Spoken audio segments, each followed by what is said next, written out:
los intereses de la nación mexicana, porque son sus propios intereses. Las nacionalizaciones y las empresas del sector público no tienen sentido si las administra el gobierno, que solo existe para servir al imperialismo. Hemos afirmado que todas las tierras deben ser entregadas a los pueblos indígenas y a los campesinos de San Salvador Atenco, que son los únicos que las cuidan y las defienden. Hemos dicho que el petróleo y la electricidad deben entregarse para su correcta administración a la clase obrera. La segunda propuesta que quiero hacer a esta asamblea plural, unitaria y combativa de organizaciones sociales, sindicales y políticas es la de que nos levantemos con valor y gallardía, apretemos el puño y digamos con el general Ignacio Zaragoza: nosotros tenemos una patria que defender. Nuestra nación no necesitó de la burguesía para nacer, ni la necesita hoy. Por el contrario, le estorba. Los mexicanos necesitamos asegurar el presente y el futuro de la nación mexicana, pero no como una nación burguesa, sino como una nación de los trabajadores de la ciudad, el campo y el mar, dirigidos por el pensamiento vigoroso de Miguel Hidalgo, Benito Juárez, Ricardo Flores Magón, Pancho Villa, Emiliano Zapata, y por la ideología de la clase obrera. Para conseguir estos objetivos necesitamos tomar acuerdos trascendentales, porque no podemos seguir comportándonos como si nada pasara en este país. Yo no propongo que abandonemos la lucha por las reivindicaciones actuales de los trabajadores, aun cuando vivimos la época del más feroz revanchismo burgués que pretende borrar todas las conquistas logradas por el movimiento obrero en el pasado. Pero debemos ser conscientes que nada importante se puede lograr para elevar la vida de los mexicanos si no destruimos al sistema capitalista. Por esa razón propongo, y esta es mi tercera sugerencia, que las organizaciones sindicales, sociales y políticas aquí reunidas nos convirtamos en centros de agitación política y de resistencia de los trabajadores que se propongan arrojar a los burgueses del poder, convertir a nuestros sindicatos en centros de conspiración y acciones revolucionarias.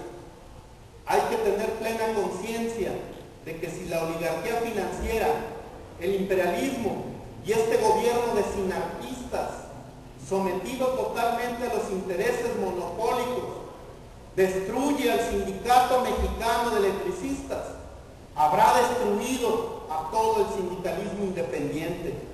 No podríamos seguir luchando por reivindicaciones imposibles de lograr en un sistema como el actual, a menos que cambiemos radicalmente nuestros métodos de trabajo.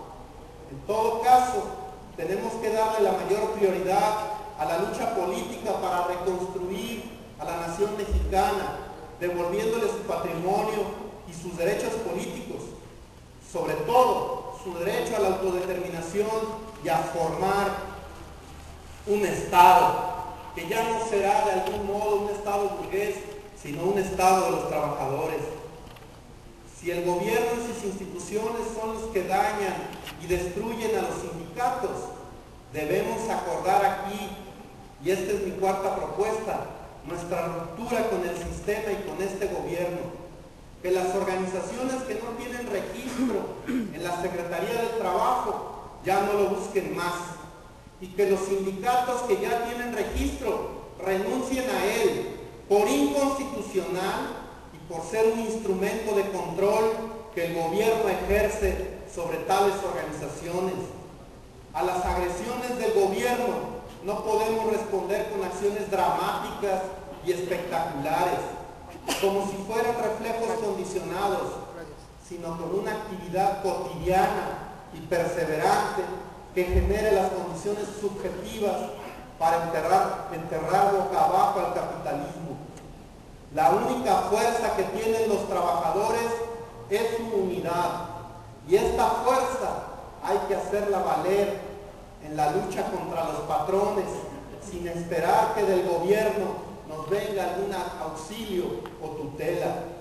Tenemos que ir a la huelga, por ejemplo, sin someternos a la mediación o conciliación de las autoridades del trabajo.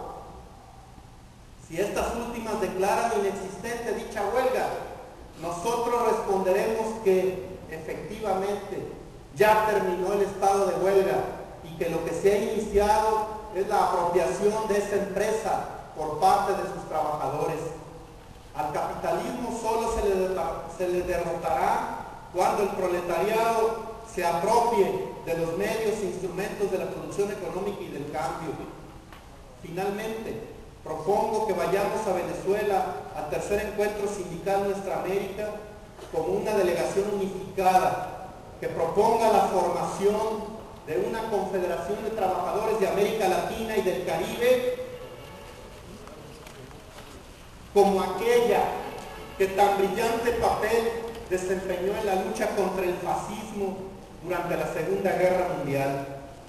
Hoy, la globalización neoliberal nos impone la necesidad de crear una fuerte organización internacional de trabajadores en nuestra región. Seguramente que en Caracas encontraremos a los verdaderos aliados de la nación mexicana, como son los trabajadores de América y del mundo. Muchas gracias por escucharme. México, Distrito Federal, 19 de junio de 2010, Salvador Castañeda O'Connor.